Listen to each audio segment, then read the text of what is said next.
Oi, gente! Estamos partindo para o segundo vídeo sobre a obra de Marcel Mauss. Estávamos falando das relações de trocas de presentes, que se dá de maneira coletiva, ou seja, envolve toda a coletividade de um clã, de uma tribo, de uma sociedade nos lugares pesquisados pelo Mauss, como a Polinésia, a Melanésia e o Noroeste americano. Então, vimos que, além de formas de contrato e formas econômicas, a obrigação de dar, receber e retribuir também tem uma dimensão moral, que é a base para as relações sociais nessas sociedades, né? Então, formam alianças, consolidam alianças que já existiam e formam novas. Então, existe essa dimensão moral. E o princípio que está presente em todos esses sistemas de trocas, ou sistemas de dádiva, como ele chama, é justamente o princípio da obrigação de dar, receber e retribuir presentes. Então, isso é socialmente obrigatório nessas sociedades. Então, ele fala desse princípio estrutural, que é também um princípio moral que sustenta as relações sociais.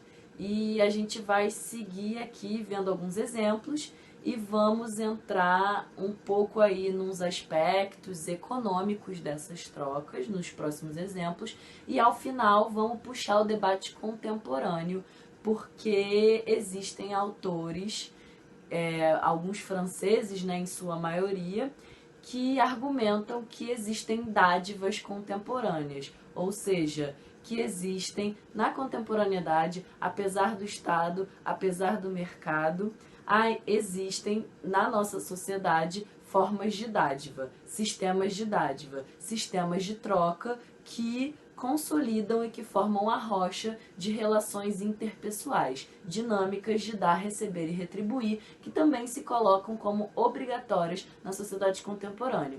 E a partir do estudo sobre a dádiva contemporânea, esses autores fazem também uma crítica política sobre o nosso contexto, o capitalismo, o mundo que a gente vive. E a gente vai fazer esse link com o contemporâneo no final do vídeo. Vamos falar da Melanésia. O Mauss disse que, para além do Noroeste americano, o potlatch também pode ser visto na Melanésia, pelo menos alguns dos seus traços. E ele dá um exemplo e diz que na Nova Caledônia, as festas coletivas em que ocorrem as trocas servem como uma agulha que liga cada parte da sociedade, que vai tecendo as relações sociais. Aí a dimensão moral, a dimensão de coesão social que essas trocas exercem nessas sociedades. E ele diz que na Melanésia surgiu a noção de moeda em meio a essas trocas. E eu vou ler um exemplo do livro Ensaio sobre a Dádiva para vocês. Vamos entender como as noções econômicas aparecem no potlatch. O potlatch é uma disputa de quem será mais rico. É uma instituição loucamente perdulária. Antagonismo e rivalidade são princípios que estão na base de tudo. O alcance de posições sociais se dá pela guerra de propriedades. É uma disputa de riquezas e as posições sociais são alcançadas por meio dessa disputa. Destrói-se as coisas e as propriedades para não dar a impressão de necessitar que ocorra a retribuição. As pessoas pedem ajuda, pedem empréstimos a outras pessoas que são pagos posteriormente. Contrair dívidas de um lado, pagar dívidas de outro. Isso é o potlatch. Até a noção de juros existe. A noção de crédito está presente. Os indivíduos contraem dívidas para investir em seus empreendimentos. Essas dívidas são contraídas e pagas em momentos cerimoniais, inclusive. Os que recebem empréstimos os recebem por meio de presentes. O potlatch é visto por muitos como forma de garantir o bem-estar de seus filhos. Anos depois, a dívida contraída por meio de recebimento de presentes pode ser paga. A noção de prazo é antiga. Se destrói a propriedade nessa disputa, se mata a propriedade, como se costuma dizer, quer dizer que a propriedade tem vida. Os sacrifícios às divindades também fazem parte dessa dinâmica de destruição. Um sistema jurídico-econômico no qual se consome e se transfere riquezas. A noção de honra é que promove as devastações. Então, Mos diz assim no ensaio sobre a dádiva. Na extremidade sul da Melanésia, em Fiji, onde identificamos o Potlatch, estão em vigor outras instituições notáveis, que pertencem ao sistema da dádiva. Há uma estação do ano, a do Keri-Keri, na língua nativa, durante a qual nada se pode recusar a ninguém. Dádivas são trocadas entre as duas famílias por ocasião do casamento. Além disso, a moeda de Fiji, feita de dentes de cachalote, é exatamente do mesmo tipo que a dos trobriandeses. Ela tem o nome de tamboá. É completada por pedras, mães dos dentes, entre aspas, e ornamentos, espécies de mascotes, talismãs e figas da tribo. Os sentimentos dos fijianos em relação aos seus tamboá são exatamente os mesmos que os que descrevemos há pouco. Eles o tratam como boneca, os tiram do cesto, os admiram e falam de sua beleza. Untam e polem a mãe deles. A apresentação dos tamboá constitui uma demanda. Aceitá-los é comprometer-se. Aceitar essas moedas faz com que quem está aceitando se comprometa. Os melanésios da Nova Guiné e alguns dos Papua, influenciados por eles, chamam sua moeda pelo nome de Tautau, na língua nativa. Ela é do mesmo gênero e é objeto das mesmas crenças que a moeda dos trobriandeses. Mas convém aproximar esse nome ao Tahu-Tahu, língua nativa, que significa, entre aspas, o empréstimo de porcos. Ora, esse nome nos é familiar. Trata-se do termo polinésio, raiz da palavra taonga, que em Samoa, na Nova Zelândia, se refere a joias e propriedades incorporadas à família. As próprias palavras são polinésias, assim como as coisas. Então, ficou claro como existem moedas, a noção de moeda nessas sociedades que ele está pesquisando. E o Mos define moeda como, para além só de uma forma de mediação entre trocas, como um padrão ou uma medida de valor. Então, ele critica uma visão simplista e preconceituosa sobre a economia primitiva, que dizia que o simples escambo era a única forma econômica que existia nessas sociedades. E de acordo com essa visão simplista e preconceituosa, a venda e compra à vista seria uma forma econômica superior ao escambo e, por sua vez, a venda e compra a crédito seria mais superior ainda do que à vista. Então, seria uma forma econômica mais superior, né? Que seria vista só nas sociedades modernas. E ele diz que esses economistas ignoraram completamente o fenômeno da dádiva, que é justamente esses exemplos que a gente está trazendo aqui, que é justamente o que ele estuda no ensaio sobre a dádiva. E ele mostra, sim, que dentro desse fenômeno, nas manifestações do fenômeno da dádiva e desses sistemas econômicos de troca, existia a noção de moeda e existia a noção de crédito e empréstimo, como a gente viu nesse exemplo. E então, o Marcel Mauss sai um pouco das questões etnológicas que a gente vem trazendo até aqui e pega os textos antigos do direito hindu clássico, vai para a Índia. E ele percebe que nesses textos também existe a obrigatoriedade da troca de presentes, da troca de propriedades. E que as virtudes que as coisas que são trocadas carregam também existem nos seres humanos. Então, os seres humanos e as coisas e os animais e tudo que é trocado partilham virtudes em comum. ou seja, as coisas se misturam, como a gente viu no Potlatch também. Ele investiga um texto épico bem conhecido na Índia, que é o Mahabharata. E ele diz que, na verdade, se trata de um grande Potlatch, marcado por muitas trocas. E ele observa os mesmos princípios estruturantes. Ele observa esse vínculo que se cria entre doador e donatário. Ele observa que o donatário também estabelece uma relação de dependência com o doador e vai fazendo essas correlações entre o que aparece no direito hindu clássico e na lei bramânica e o que ele vê nos estudos etnológicos. E eu vou ler um pedacinho do ensaio sobre a dádiva para a gente entender melhor esse exemplo. Ele diz sobre a Índia: em parte alguma, a ligação entre a coisa dada e o doador, entre a propriedade e o proprietário, é mais íntima do que nas regras relativas à doação da vaca.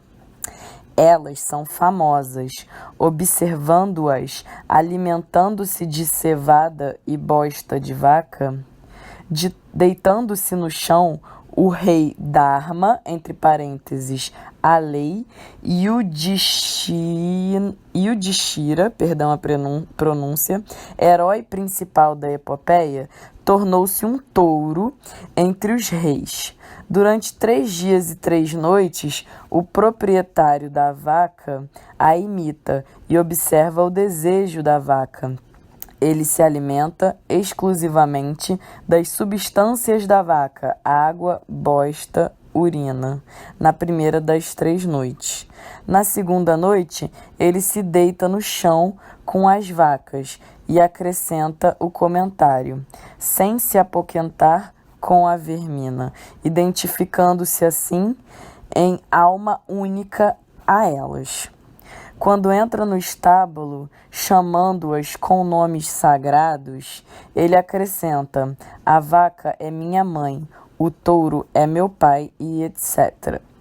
Repetirá a primeira fórmula no ato de doação, e eis chegado o momento solene da transferência. Depois dos louvores das vacas, o doador diz, entre aspas: as que vós sois, essas eu sou, transformando nesse dia em vossa essência. Ao vos dar, eu me dou. E o donatário, ao receber, diz, entre aspas, movidas, transmitidas em espírito, recebidas em espírito, glorificai-nos nós dois, vós nas formas de Sona, entre parênteses, lunares, e de Ugra, solares, fecha aspas. Então, vimos aí, por meio desse exemplo do Mahabharata sobre as vacas, como que os mesmos princípios que a gente já vinha falando com os exemplos de etnologia do Moss aparecem também no direito hindu clássico. E aí ele também analisa o direito romano, direito dos povos germânicos, para mostrar que esse princípio está presente em todas as sociedades, ou seja, a obrigatoriedade de dar, receber e retribuir, a dádiva. E, contemporaneamente, existem autores franceses, como, por exemplo, o Jacques Godbout, não sei pronunciar bem, e o Alain Caillé, que tentam identificar e investigar a dádiva contemporânea. Então, existe um livro deles que é O Espírito da Dádiva, que é bem interessante, que eles fazem uma investigação etnográfica e um empreendimento teórico sobre as relações de obrigatoriedade entre dar, receber e retribuir hoje em dia, nas nossas sociedades, nas sociedades ocidentais. Então existia todo um desespero em relação ao fato de que o mercado homogeneizava e tomava todas as relações sociais, passava a ser a base para as relações sociais nas sociedades ocidentais e na contemporaneidade. E existia uma ideia de que isso eliminaria a dádiva e essas formas econômicas e de contrato que a gente viu até aqui. Só que o que esses autores argumentam é que, apesar sim do domínio desesperador que a gente percebe que o mercado exerce nas sociedades hoje, existem sim formas de dádiva, relações interpessoais que são marcadas por essa obrigatoriedade do dar, receber e retribuir. E o Godbout ele separa a sociedade em 3 esferas: a doméstica, do Estado e do mercado. Ele diz que o limite entre a dádiva e o mercado está justamente no fato de que na dádiva se travam vínculos e relações entre pessoas e no mercado importa mais as relações entre coisas, né? Ou seja, uma coisa equivale a outra, uma mercadoria equivale a uma quantidade de dinheiro. Então ele mostra que existe esse limite, mas ele mostra que a esfera doméstica é, por excelência, a esfera onde a gente pode ver a dádiva e várias relações de troca como as que a gente tem visto nos exemplos até aqui. Então ele cita relações de camaradagem, de amizade, de vizinhança, por exemplo. Ele cita serviços prestados, doação de rim, doação de sangue. Ele cita a relação entre pais e filhos. Ele fala sobre as heranças, as formas de hospitalidade. Então ele vai dando vários exemplos assim que mostram que existe a dádiva contemporânea.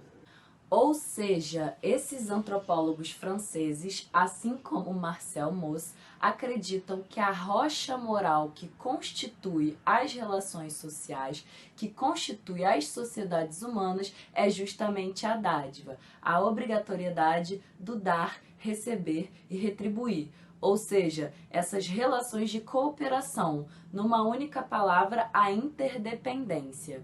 E esses autores franceses escrevem o Manifesto Convivialista, que é um texto político como todo manifesto. Eu queria terminar esse vídeo falando do manifesto, indicando para vocês a leitura e dizendo que eles fazem nesse manifesto uma análise de conjuntura sobre os principais problemas do mundo contemporâneo, com vistas a uma catástrofe, como eles dizem. Eles focam bastante na relação predatória que os seres humanos estabelecem com a natureza, criticando esse tipo de relação, e também nas relações predatórias que os seres humanos estabelecem entre si. Eles criticam a mercantilização das relações sociais, dentre outros aspectos. E a partir daí, eles propõem o convivialismo, e eles propõem uma série de princípios que possam guiar as relações sociais, e eles têm como foco nas suas propostas a importância da gente perceber a interdependência, que o indivíduo só existe a partir dessas relações de interdependência e que a relação que a gente estabelece com a natureza também é uma relação de interdependência. Então, o foco do Manifesto Convivialista é esse, nas relações de cooperação. É um manifesto de inspiração maussiana contemporâneo. E para terminar o vídeo, eu vou ler um pedacinho do manifesto em que eles definem o que é o convivialismo. Quero terminar com um trechinho do Manifesto Convivialista. Eles dizem: convivialismo é o nome dado a tudo aquilo que nas doutrinas existentes, laicas ou religiosas, concorre para a busca de princípios que permitam aos seres humanos, ao mesmo tempo, rivalizar e cooperar, na plena consciência da finitude dos recursos naturais e na preocupação partilhada quanto ao cuidado com o mundo e de nosso pertencimento ao mundo. Não se trata de uma nova doutrina que viria a se sobrepor a outras, com a intenção de anulá-las ou superá-las radicalmente. Ele é o movimento de sua interrogação recíproca, baseada no sentimento de extrema urgência em face da catástrofe possível.